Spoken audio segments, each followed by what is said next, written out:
Hello, chess friends, and welcome to Jozarov's chess channel, and welcome to the Computer Chess Championship Season 11. So, we have the finals. Stockfish versus Leela C Zero are battling for the throne of this very nice Computer Chess Championship, and today I wanted to show you a great game from the round 25, in which Stockfish played with the white pieces against Leela C Zero with the black pieces in this King's Indian defense. So, the King's Indian defense isn't the most popular choice now by top grandmasters. It isn't played so much, I think, in this top grandmaster level. But this Stockfish and the Leela engines are using this all of these very attractive openings, I think, in this final. So that's why it's, I think, a great final we had so far. This Nimzo Larsen attack, the Khan Sicilian defense. We had also some King's Gambit lines. So it is really a great final, I think, with many winning games. So after many rounds, Leela C Zero is now 2 points in front of Stockfish. So I think Leela C Zero will win this season 11 because Leela is simply better, I think, slightly better, but better. And you see also in this particular game that I wanted to show you how Leela C Zero plays a nice defensive strategy, which is not to move pawns basically on your side when you're weaker, which is, I think, one of the most important principles sometimes in chess when you defend yourself. Because sometimes when you get attacked by your opponent's pawns, we would love to stop these pawns. We would love to stop the attack somehow with some defensive setups, with some blocking structures with pawns. But sometimes when you move pawns, you just basically weaken further your pawn structure, creating more weaknesses, and that weaknesses your opponent can use and really crush you on that side where you're weaker. So I'll explain you more, of course, in the continuation of the game. So let's check it out. Here we have d4 by Stockfish. Knight to f6 by Leela C Zero, c4, g6, knight to c3, bishop g7, e4, d6. We have the King's Indian defense, and now white can basically choose many options: bishop to g5, bishop to e2, knight to f3, f4. Even this four-pawn attack here. We have the classical line with knight to f3, castling, bishop to e2, and now e5. If you take immediately d takes e5, if you play this exchange variation, it's not a problem. I think it leads to into an equalized game. Here we have d takes e5, queen takes, rook takes d8. After something like knight to e5, it's not so good because we can take also this pawn on e4 and discoverly attacking here this knight on e5. So that's why in some variations white will try bishop to g5, attacking your knight on f6, and try to pin you with knight to d5. So that's why I think knight to d7 is perfectly fine after knight to d5, c6.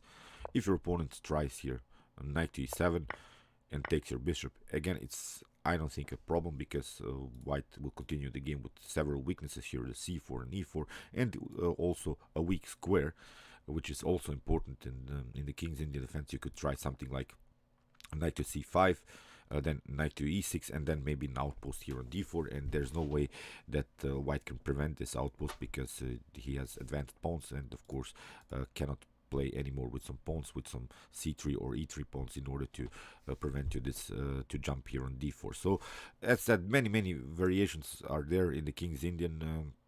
If you're familiar, I have created 47 videos about King's Indian theory on my YouTube chess channel, so you can check it out. So it's from Black's perspective. I think you can get a better understanding of the common King's Indian setups and common King's Indian tactics.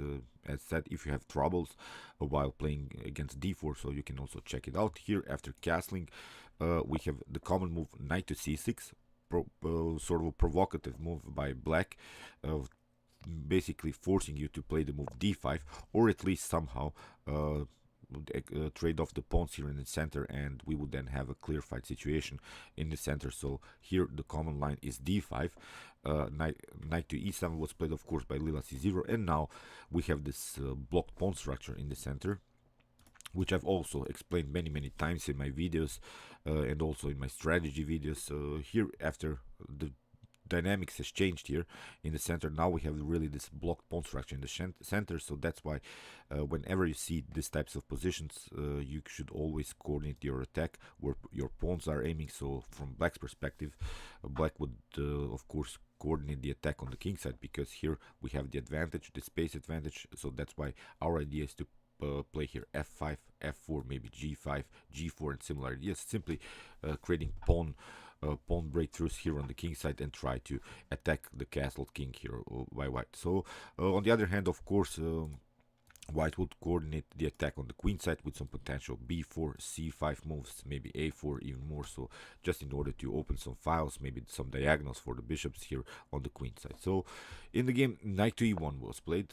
This is a common move in this classical or in this orthodox line of the King's Indian.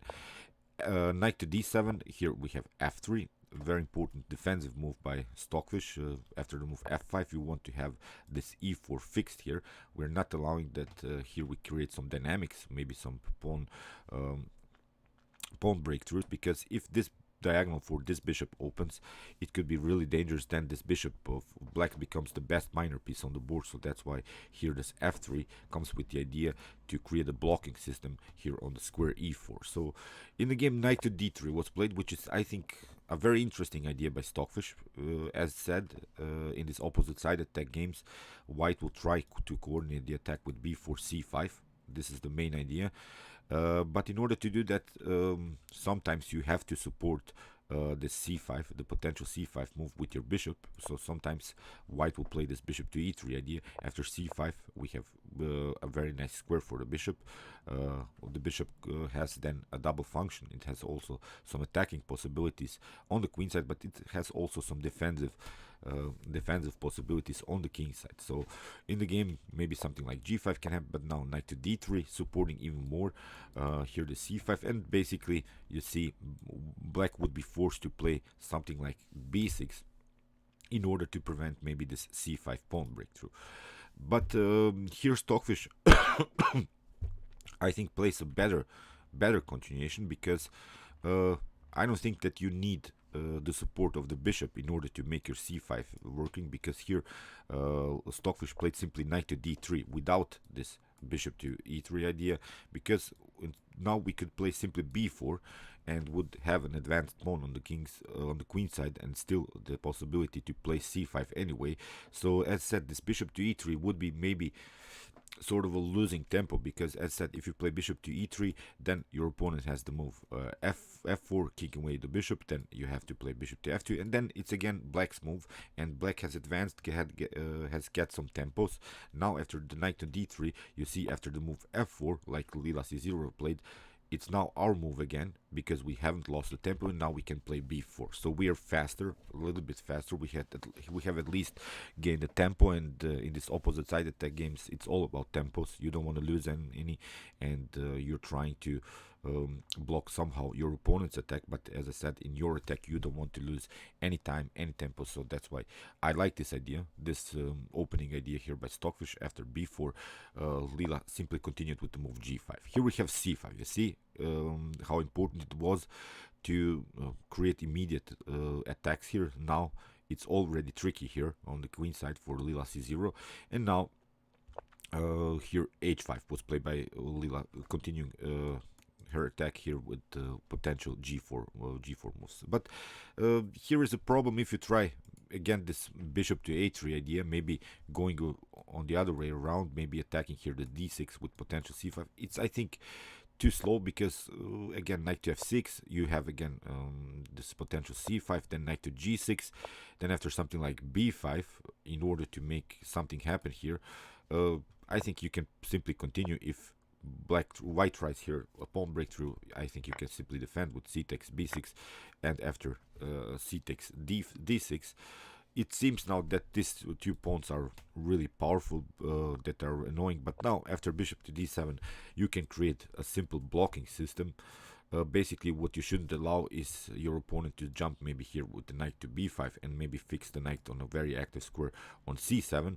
It's not about that your opponent will stay on this square c7. The more important thing is, if you allow him to go on c7, then he'll probably try a very annoying outpost on e6. So that's the problem here. But as said, you can prevent it, of course, with the bishop to d7. Whenever your knight jumps here on b5, you'll simply take it out, or in the next move, we can play simply a6 and b5, really creating a nice defensive structure there on the queen side. So that's why c5 played, as I said, by Stockfish, not this bishop to a3 idea. In the game, We have h5, now a4, and now knight to g6. If you try here to play a5, this is what I like about Leela C Zero's defensive setup here. Leela C Zero has not touched any pawns here on the queen side, has not weakened the pawn structure further with some b6 move, with some a6 move, a5 moves, or even some d takes c5 moves. So Leela C Zero doesn't care about this pawn storm that Stockfish has created here. Leela C Zero simply waits, which is, I think, a great structure here, a great strategy to simply wait for your opponent's attack. And now, if you try something like a5, I think it can be really dangerous, because then this bishop to a3 idea is very powerful. After a takes b4, you see bishop to b4, and now we have some weaknesses on d6. And the problem is, in the next move, your opponent can try knight to b5, attacking this d6 even further. So you would be forced to do a very annoying move, rook to f6. After c takes d6, c takes d6, knight to b5, you have to play something like knight to b6, protecting this d6 weakness. And what I don't like about this position, and I think white is much better, that you have used two heavy pieces like the queen and here the rook, in order to protect your d6 weakness. Basically, you would love to play actively with your rook and the queen, but now they're simply used to defend a simple weakness. So I don't think this is a good variation. So see, this a5 here would be really weakening the pawn structure on the queen side too much. So that's why a very nice move by here Leela C Zero, simply continuing the attack on that side where we are better. Here, of course, on the king side, leaving this situation simply like that here on the queen side. So here c6 by Stockfish. Knight to f6 was played again. Leela C Zero doesn't take. After b takes c6 and d takes c6, you have to play knight to f6. But now we could maybe create an outpost here on d5. This could be really dangerous.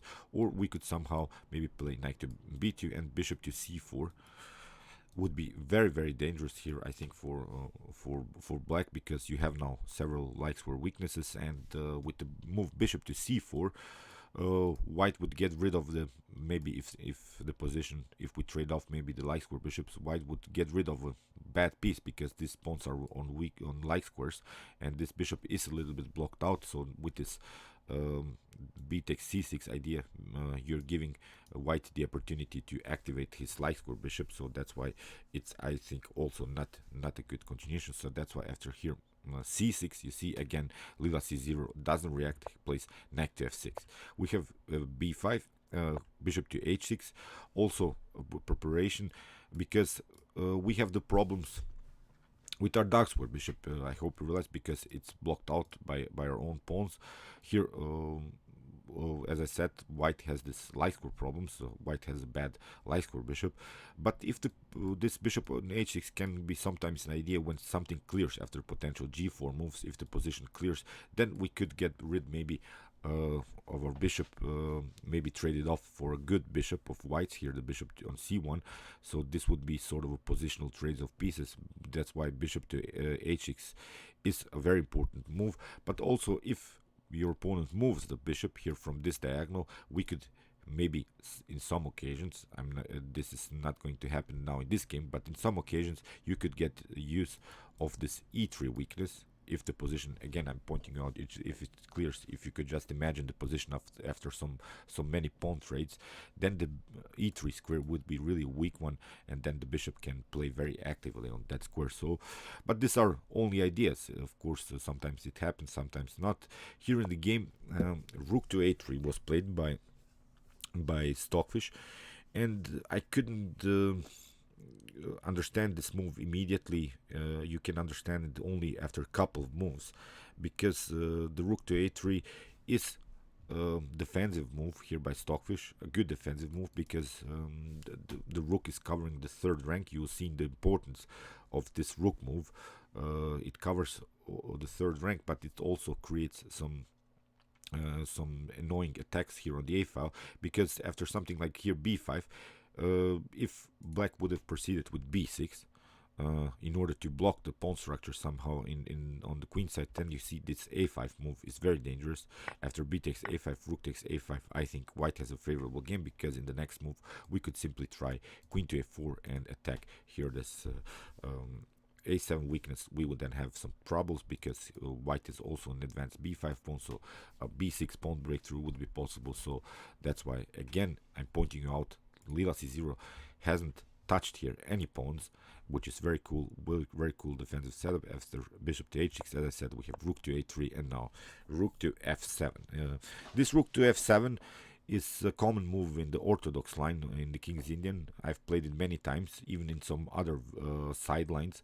Here the rook on f7 also covers our weak 7th rank, like this rook on a3, covering so our defensive setup here, but also creating some attacking possibilities here. First of all on f-file, but most of the times we are changing the file of the rook. We'll play it to g7 or even to h7 in order to create some attacks on the h file. So in the game, knight to f2 was played by Stockfish, also a common move, a common defensive move. This is preventing this g4 pawn breakthrough. And with this bishop, with this pawn, and this queen on d1, Stockfish has so far secured this potential move of black's, because black cannot push the pawn immediately.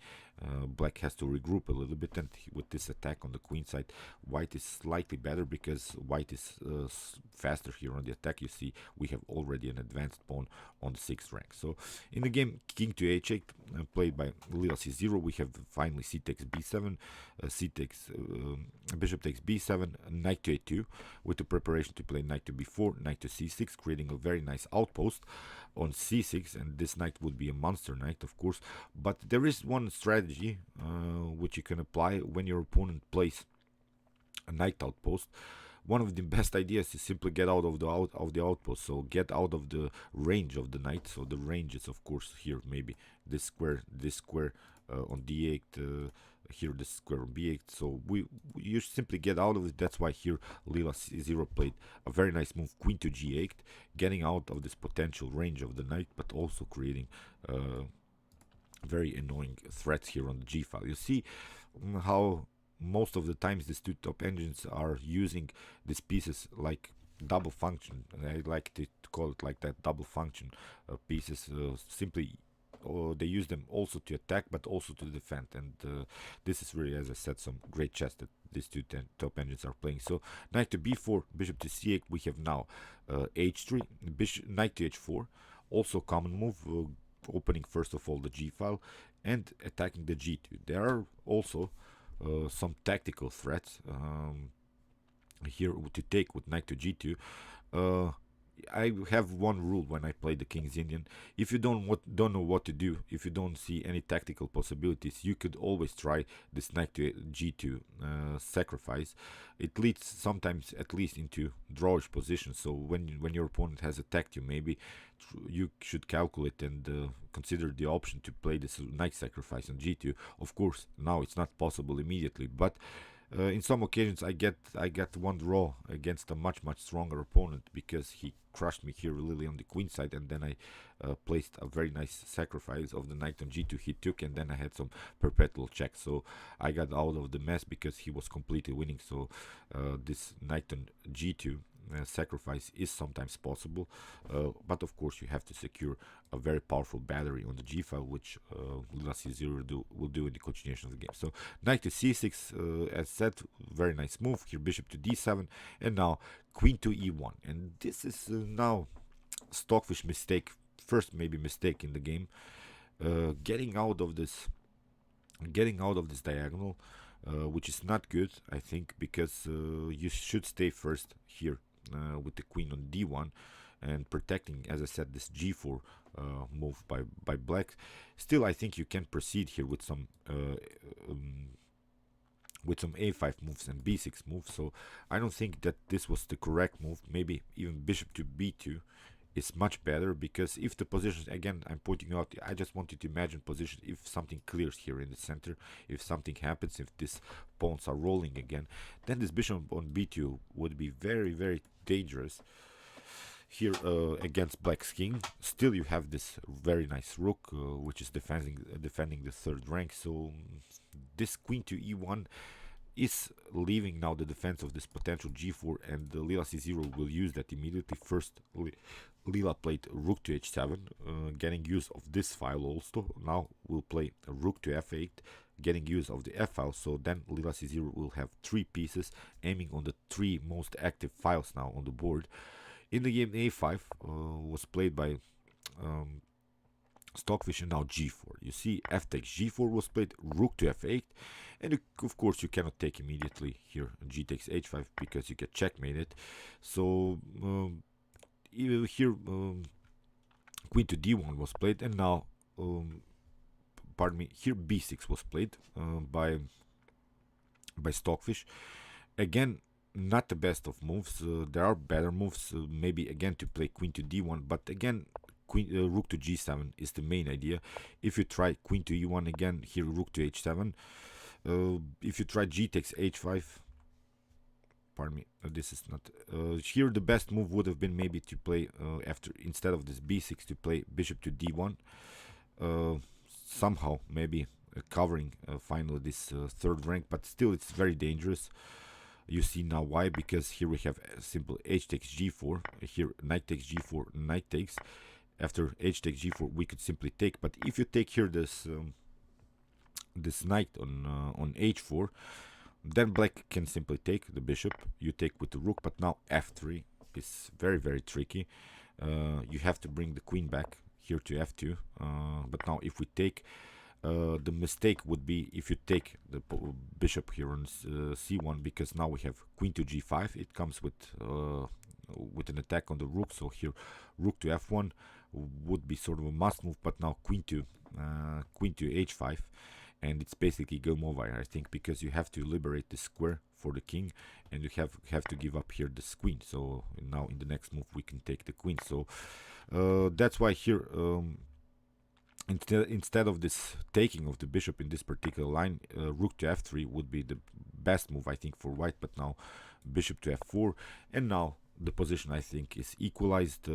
It's not a problem, I think, now for black to defend. We can go here with our king to f1, maybe king to e2, king to d3, hiding our king behind these 2 centralized pawns. So this would be, I think, a great variation.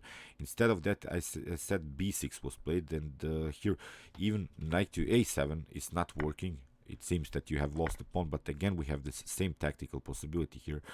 H takes g4, knight takes, and now after queen to h4 we have knight to f6, which is sort of a discovered attack here, because the threat is to play bishop to g5 and then bishop to h4. If you play bishop to f3, now we have some attacks on the queen. The queen has to go, and now bishop to h3. It's very tricky. If you try maybe knight to c6 again, queen to g5 again, and now we could use our bishop on here on a very active square, bishop to g3, and now maybe liberate this file, the g file, queen to h5, and now creating very dangerous threats again against white's king. So you see, it's not so easy here for white to continue the attack here with this b6 move, or taking this pawn on a7. But b6 anyway played by Stockfish. As said, this is now a mistake. You should have again played this queen to e1 or something else, bishop to d1, simply trying to defend at least for a while now. But now in the game, simply c takes b6, a takes b6, now a takes b6, and now after queen to d1, here Leela C Zero played simply queen to g6, attacking this weakness. Again, you cannot take, of course, because of this checkmate threats. Bishop to b2 was played, and now rook to e8, because again there were some maybe tactical threats. Knight to d4, if you would not have played this rook to e8, then after bishop takes e5, this would be very dangerous. This bishop would be the best piece then on the board, creating this very dangerous attack against black's king. So that's why rook to e8. Here rook to e1 was played, and now b5. Of course you cannot take bishop to b5, because you get this h takes g4 idea. After h takes g4, here rook to g7. Here if you try to go back again, knight to g4 again after trades of pieces. Here the problem is that if you try rook to h3, we can play simply rook to g2 and take the bishop. So, but here is also a possibility to maybe play the move f3 if black doesn't react correctly. So here in the game, knight to b4 was played by Stockfish, which is again a passive move, but basically you don't have anything else better because rook to g7 will happen anyway, creating this very powerful battery on the g file. Here knight to c6 again, but now rook h takes g, we have h takes g, knight takes. Here bishop takes, again this many trades of pieces on the g4 square, and now again rook to h3 was played. Now basically you have lost only some tempos, but the same position happens because we have now rook to g2. You lose the bishop now in the next move. If you try here something like bishop to c1, it's again not so good because of this potential f3 move, and we can immediately take, I think, this rook with the rook the pawn on g2. If you try this, then we can play even f3, because if you take, there are now some threats here here on with the move f2, so this is very tricky. We could then, after rook to f1, reload the situation a little bit. This is very dangerous. In the next move we can try rook g1. So here I think Stockfish is simply lost. Stockfish played this rook to h3 idea, trying to trade off more pieces. Here rook takes g2 was played, king to h1 now simply takes the bishop here on b2, rook takes h4, and now king to h7. Now if we evaluate the position, we have now 4 pawns against 2 pawns of Stockfish. So here I think black has really a completely winning endgame here. So let's see the continuation. Rook to g1, f3, we have rook to f1, rook on f8, here rook to h3, simply rook to e2, and now after trades of rooks we can simply activate our bishop, because the bishop now finally comes into the game. Here rook to g3, and now bishop to d4. You cannot take, of course, because we will have 2 pass pawns which are basically uncatchable. So that's why knight to e7 was played, but now bishop to c5, fixing the bishop here on a very nice square, and in the next move we can take also this pawn. So here knight to f6 was played, not a problem. You have some checks, but you cannot get checkmated only by the rook and the knight here. After knight to e8, rook takes e4 was played, and here I want to stop because this is now theoretical endgame win here for black. This is now 3 pawns against 1 pawn. The more important thing is the king is too far away. We could simply go further with this pawn, and Leela C Zero did that and won this game very easy. The game was prolonged over 100 moves. I'm not going to show you now the whole endgame. You can see this whole game in the PGN of the game in the description below, so you can check it out. And this is, I think, a great game by Leela C Zero, because Leela C Zero played on this very nice defensive strategy, not moving the pawns on the queen side, simply leaving Stockfish attacking on the queen side and trying the faster attack here with the moves f5, f4, g5, and g4. And it was really a great King's Indian game, because as I said, I myself played the King's Indian, and I was very happy when I saw that these 2 top engines were playing this variation. And as I said, if you have troubles, so you can watch my King's Indian series from the beginning. Here is the link. Check it out. I have covered most of the theory of this King's Indian defense, and you can also watch my best chess games played by computers that I've analyzed so far, with some more Leela C Zero, Stockfish games, and Alpha Zero. And you can also subscribe to my channel if you like this content. Thank you for watching, guys, and chess is the best, of course.